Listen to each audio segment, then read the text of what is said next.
Hello Jain दोस्तों। एक new vacancy S B I P O. ये S B I P O अभी जो एस बी आई क्लर्क की वैकेंसी चल रही है और S B I P O भी वैकेंसी आ चुकी है। तो इसमें बात करते हैं सबसे पहले कि एप्लीकेशन स्टार्ट कब से हुए हैं। तो इसके एप्लीकेशन जो एप्लीकेशन फीस और एप्लीकेशन सबके बारे में बात करेंगे। तो 27 तारीख से स्टार्ट हुए और 16/1/2025 तक फॉर्म अप्लाई होंगे। आप फीस भी ये 16 तारीख तक ही काट सकते हो। बात करते हैं एक download of prelim exams of call letter. मतलब आप जो इसका प्री एग्जाम होता है उसका कॉल लेटर 3 से 4 वीक जो फरवरी में होगा, इसका फरवरी में होगा। क्या प्री एग्जाम होगा। और जो एस बी आई क्लियर है उसका भी फरवरी में होगा। ऑनलाइन जो एग्ज़ाम है वो। और फर्स्ट पेज 8 से 15 मार्च 2025 में, मतलब जो चौथे वीक में लगभग 20 फरवरी तक इसका क्या आ जाएगा, एडमिट कार्ड आ जाएगा। और 8 से 15 मार्च तक इसके एग्ज़ाम चलेंगे। फिर रिजल्ट रिजल्ट प्री का आएगा अप्रैल 2025 में। फिर डाउनलोड ऑफ मेन एग्जाम से कॉल लेटर। फिर आप दूसरे वीक में अप्रैल में आप 2025 के लिए जो मेन एग्जाम है उसका कॉल लेटर आप डाउनलोड कर सकते हैं। और इसका एग्जाम कब होगा, तो ऑनलाइन एग्जाम इसका जो मेन का होगा वो अप्रैल और मई 2025 में होगा। और रिजल्ट भी मई जून में आ जाएगा। फिर download of phase call letter second, मतलब थर्ड के लिए। थर्ड कॉल लेटर आप मई जून में कॉल लेटर डाउनलोड कर सकते हो। और फिर होगा आप साइकोमेट्रिक टेस्ट। साइकोमेट्रिक टेस्ट होगा मई और जून में। फिर होगा इंटरव्यू एंड ग्रुप एक्सरसाइज, ये मई जून में होगा आपका, इसमें इंटरव्यू होता है। और डिक्लेरेशन ऑफ फाइनल रिजल्ट ये भी मई जून में, आप मई जून तक आप नौकरी ले सकते हो। फिर आगे हम बात करते हैं प्री एग्जामिनेशन ट्रेनिंग। तो ये ट्रेनिंग कहाँ, जनवरी और फरवरी, ये आप pre exam training conduct of pre, इसकी जो ट्रेनिंग भी आप ले सकते हो। अब मैं बात करते हैं एलिजिबिलिटी क्राइटेरिया, इसमें क्या क्या एलिजिबल होना चाहिए आप जो आप फॉर्म अप्लाई कर सकते हो। तो वैसे तो एज रहेगी आपकी कितनी, आपकी एज 21 से लेकर और 30 साल तक रहेगी। और इसमें डिग्री वाले ही डाल सकते हैं। और आपकी एज काउंट कब से होगी, तो 1/4/2024 से एज ईयर कैंडिडेट 94, यहाँ तक ही काउंट होगी आपकी एज, यहाँ तक आपकी काउंट होगी। और आपकी एज 1003 से लेकर 1994 के बीच होना चाहिए। अब मैं बात करते हैं कि इसमें ओबीसी को 3 साल की छूट और मिलती है, ओबीसी को 3 साल की छूट मिलती है। और एस सी एस टी को 5 साल की मिलती है। और एक्स सर्विस मैन हो उनको 5 साल की उनको भी मिलती है। और पी डब्ल्यू डी अगर ओ बी सी से 3 साल, यू आर से हैं तो 10 साल, और एस सी एस टी से हैं तो 15 साल छूट मिलेगी, जो लोग दिव्यांग होते हैं। आगे हम बात करते हैं इसकी एजुकेशन क्वालिफिकेशन, को हमने बता दिया आपकी, आपके पास इंटर होना चाहिए। और मतलब बीए बीएससी ग्रेजुएशन कोई भी हो वो चलेगा। फिर आपको क्या करना है आगे, आगे आपके मतलब ब्लाइंड आपके इसके जो डिजिबिलिटी क्राइटेरिया होती है उसके बारे में बताया गया है। तो ये हर किसी को नहीं पढ़ना है। अब मैं बात करते हैं आगे इसके एग्जाम, इसमें क्या क्या पूछा जाएगा।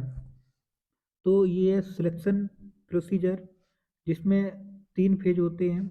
तो सबसे पहले होगा प्री एग्जाम। इसमें क्या होगा, इंग्लिश क्वेश्चन पूछे जाएंगे आपको 40। क्वांटिटी एप्टीट्यूड जिसे मैथ बोलते हैं उसके 30 क्वेश्चन होंगे। और रीजनिंग एबिलिटी इसके भी 30 क्वेश्चन होंगे। टोटल क्वेश्चन कितने होंगे, 100 क्वेश्चन होंगे। टोटल मार्क्स ऑफ 100 क्वेश्चन होंगे। टाइम बहुत कम होता है, इंग्लिश में 20 मिनट मिलेगा, मैथ में 20 मिनट मिलेगा, और रीजनिंग में 20 मिनट, टोटल घंटा होंगे एक। एक घंटे में आपको इतना करना है। उसके बाद हम आगे बात करते हैं। फिर phase second main examination. The main examination will be conduct online and will consist of objective test of 200 marks. फिर आपका दूसरा जो एग्जाम होगा वो 200 मार्क्स होगा, डिस्क्रिप्टिव टेस्ट ऑफ 50 मार्क, और 50 मार्क का डिस्क्रिप्टिव टेस्ट होगा। और इसमें कुछ कंप्यूटर भी देखा है। तो बात करते हैं सेकेंड की, एक जो ऑब्जेक्टिव होगा, तो ऑब्जेक्टिव इज 3 घंटा। Duration is consist of 4 section, total 200 marks. There will be separate time for every section. तो सेक्शन वाइज होगा reasoning plus computer computer aptitude मतलब इसमें रीजनिंग भी हो कंप्यूटर भी होगी, तो टोटल मार्क इसके 40 होंगे, और क्वेश्चन और मार्क इसमें 60 होंगे। टाइम कितना होगा? 50 मिनट, तो अच्छा टाइम है इसमें। डाटा एनालिसिस एंड इंटरप्रिटेशन, इसमें क्या होगा? इसमें 30 क्वेश्चन होंगे जो 60 मार्क होंगे, टाइम 45 मिनट होगा। General awareness, economy, banking knowledge में पूछा जाता है, इसमें 60 क्वेश्चन होंगे, 60 मार्क के होंगे और 45 को मिनट होते हैं। इंग्लिश लैंग्वेज में 40 क्वेश्चन 20 मार्क के होंगे और टाइम 40 मिनट होता है। टोटल 170 और 200 मार्कस हो जाएंगे, 170 क्वेश्चन 200 मार्कस होंगे, टाइम 3 घंटा होगा। जब ये पेपर हो जाएगा फिर आपका होगा डिस्क्रिप्टिव पेपर। डिस्क्रिप्टिव में क्या होता है? Communication skill, emails, report, situation analysis, presses rating, आपको ये चीज़ लिखनी पड़ती हैं, जिसमें 50 मिनट होंगे, मतलब कितने मार्क होंगे? 50 मार्क होंगे, 30 मिनट होंगे, और ग्रांड टोटल 200 और 50 लगा के 250 में आपकी मेरिट बनेगी। फिर मिनिमम इसकी क्वालिफिकेशन की बात करें तो test first second third and fourth, total लगा के main examination depending on vacancy available, ये मतलब बताया नहीं जाता है कितना होगा, लेकिन जैसी वैकेंसी है उस हिसाब से आपकी कटअप लगेगी। Candidate will be shortlisted for phase third के लिए होगा। फिर selection criteria for phase third, इसमें क्या होगा? Merit list will be drawn of basis of aggregate marks score in phase second, इसमें मेन एग्जामिनेशन के मार्क जोड़े जाएंगे, candidate numbering into up to 10 times, मतलब जितनी वैकेंसी हो उनके 3 टाइम्स बुलाई जाएंगे शॉर्ट लिस्टेड। और फिर आपका होगा फोर्थ। अब ये रहा इसका टोटल प्रोसेस। अब आगे हम बात करते हैं, फिर होगा जो थर्ड फेज होगा उसमें क्या होगा? साइकोमेट्रिक टेस्ट और ग्रुप एक्सरसाइज और पर्सनल इंटरव्यू, ये 3 चीज़ होते हैं। साइकोमेट्रिक इसमें ग्रुप एक्सरसाइज के 20 नंबर, इंटरव्यू के 30 नंबर, टोटल लगा के कितने होते हैं? 50 नंबर। फिर 50 नंबर इसके मिलते हैं। The minimum qualification marks will be decided by the bank, फिर आप बैंक के द्वारा ही आपको डिसाइड किया जाएगा कि कितने मार्क में आप हो सकते हो। फिर फाइनल होगा सिलेक्शन, वो कैसे होगा? तो the candidate will have to qualify both in phase second and third separately, marks होगा इसमें।